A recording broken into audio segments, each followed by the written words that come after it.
মশলার কালারটা কত সুন্দর এসছে দেখুন বন্ধুরা।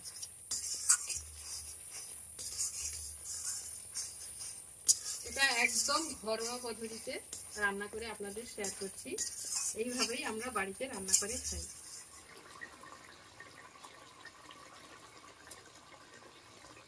তো দেখুন বন্ধুরা কত সুন্দর রেডি হয়ে গেছে পার্শে মাছের একদম ঘরোয়া পদ্ধতিতে আমরা যেভাবে রান্না করে খাই, আমাদের বাড়িতে একদম এইভাবেই রান্না করে খাই, সেইভাবেই আপনাদের সঙ্গে শেয়ার করলাম।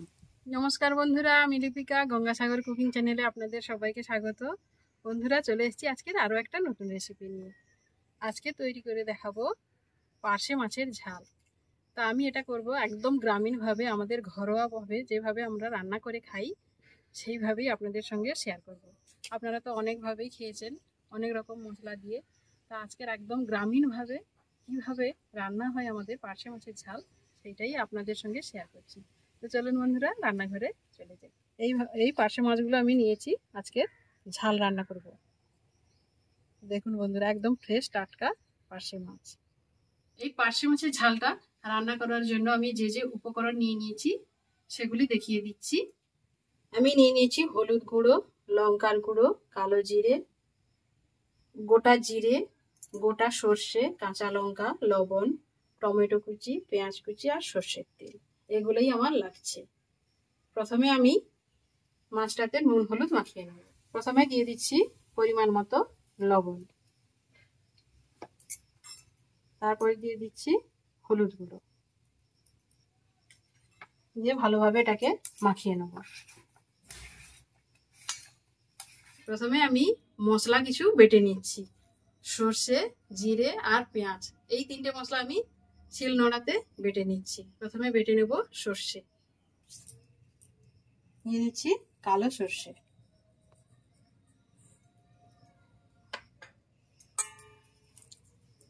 সর্ষেটাকে ভালোভাবে বেটে নেব।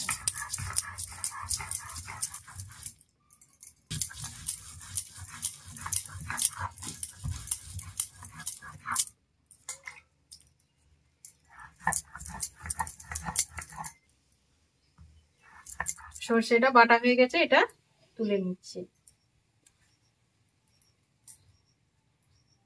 এবার গোটা জিরেটা বেটে নেব।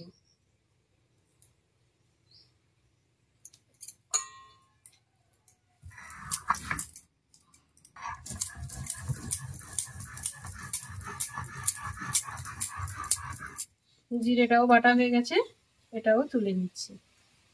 এবার পেঁয়াজটাকেও বেটে নিচ্ছি।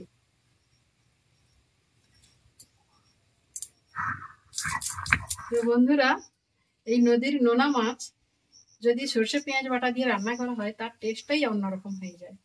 তো বন্ধুরা, আপনারা যদি এইভাবে রান্না করেন তাহলে অবশ্যই কমেন্টে জানাবেন যে কেমন লাগলো খেয়ে।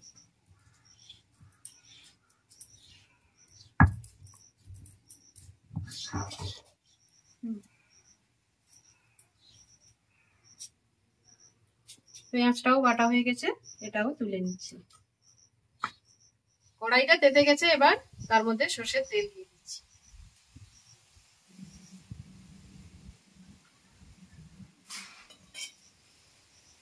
তেলটা গরম হয়েছে, এবার মাছগুলো তুলে দিচ্ছি। পার্শে মাছ ভাজতে খুব বেশি টাইম লাগে না, আর খুব বেশি ভাজলে মাছের স্বাদটাও নষ্ট হয়ে যায়। হালকা করে মাছগুলো ভেজে নেব।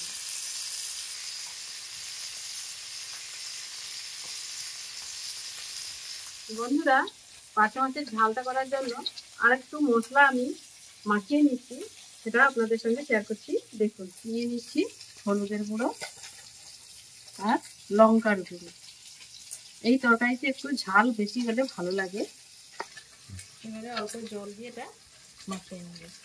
শুকনো মশলাটা যদি তেলে দেওয়া হয় তার টেস্টটা একটু অন্যরকম, আর এটা যদি একটু জলে গুলে দেওয়া হয় তার টেস্ট একটু ভালো হয়। সেই জন্য এটা আমি এইভাবে মাখিয়ে নিচ্ছি। মাছগুলো হয়ে গেছে, মাছগুলো এবার উঠে নেব।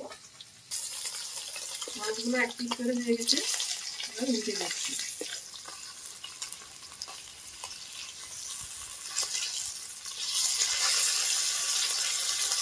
মাছগুলো ভাজা হয়ে গেছে, এগুলো তুলে নিচ্ছি। পরের মাছগুলো একইভাবে ভেজে নেব। মাছগুলো ভাজা হয়ে গেছে, এবার ওই কড়াইতে আরেকটু তেল দিয়ে দিচ্ছি। কালো জিরে ফোড়নে কালো জিরে দিয়ে দিচ্ছি।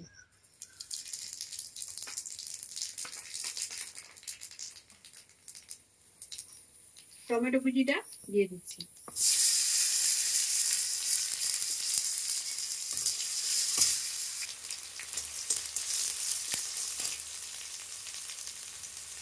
যে পেঁয়াজটা বেটে রেখেছিলাম সেইটাও এর মধ্যে দিয়ে দিচ্ছি।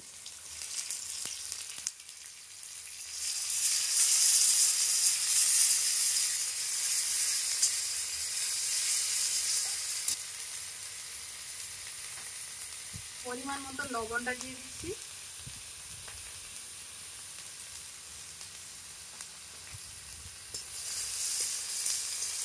এটাকে ভালোভাবে ভেজে নেব। টমেটো আর পেঁয়াজটা একটু ভালো করে ভাজা ভাজা হয়ে এলে যে মশলাটা করে রেখেছি, হলুদ আর লঙ্কা জলে গুলে রেখেছি, ওইটা দিয়ে দেবো।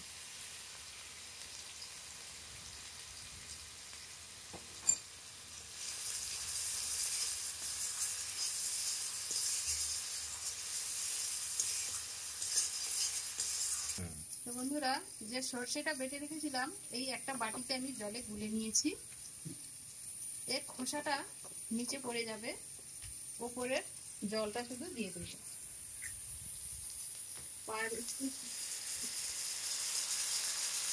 কেউ চাইলে এটা ছাঁকনি দিয়ে ছেঁকে দিতে পারে। এই দেখুন খোসাগুলো ছেঁকে গেছে। আর এর মধ্যে দিয়ে দিচ্ছি জিরের বাটাটা।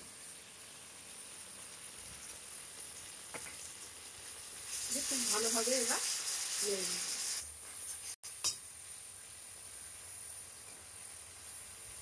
বাটি ধোয়া জলটা আর একটু দিয়ে দিচ্ছি।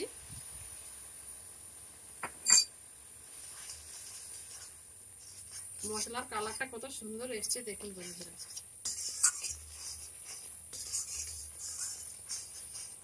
এটা একদম ঘরোয়া পদ্ধতিতে রান্না করে আপনাদের শেয়ার করছি। এইভাবেই আমরা বাড়িতে রান্না করে খাই। আপনারা যদি এইভাবে রান্না করে খান অবশ্যই কমেন্টে জানাবেন যে রান্নাটা কেমন হয়েছে। তো বন্ধুরা, মশলাটা মোটামুটি ভালোভাবে কষিয়ে নিয়েছি। এর মধ্যে দিয়ে দেবো এবারে অল্প একটু জল, খুব বেশি জল। এইটা ফুটে উঠলেই আমি মাছগুলো দিয়ে দেবো।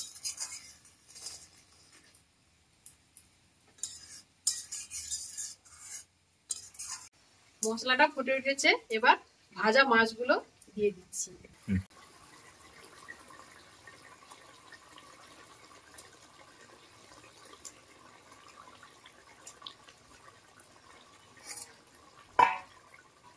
আর যে কাঁচা লঙ্কা 3টে চিড়ে রেখেছিলাম ওইগুলো দিয়ে দিচ্ছি।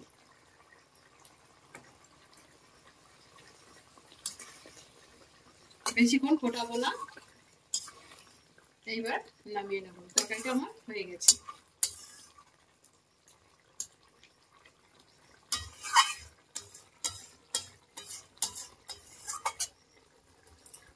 পার্শে মাছের ঝালটা একদম রেডি হয়ে গেছে বন্ধুরা।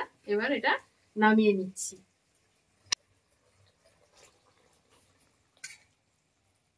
তো দেখুন বন্ধুরা, কত সুন্দর রেডি হয়ে গেছে পার্শে মাছের একদম ঘরোয়া পদ্ধতিতে আমরা যেভাবে রান্না করে খাই, আমাদের বাড়িতে একদম এইভাবেই রান্না করে খাই, সেইভাবেই আপনাদের সঙ্গে শেয়ার করলাম। তো বন্ধুরা, রেসিপিটা যদি ভালো লাগে অবশ্যই লাইক কমেন্ট শেয়ার করবেন। ইউটিউব থেকে দেখলে অবশ্যই চ্যানেলটি সাবস্ক্রাইব করবেন। ফেসবুক থেকে দেখলে অবশ্যই পেজটি ফলো করে সঙ্গে থাকবেন। তো বন্ধুরা, দেখা হচ্ছে নতুন কোনো ভিডিওতে। ততক্ষণে সুস্থ থাকবেন, ভালো থাকবেন। নমস্কার।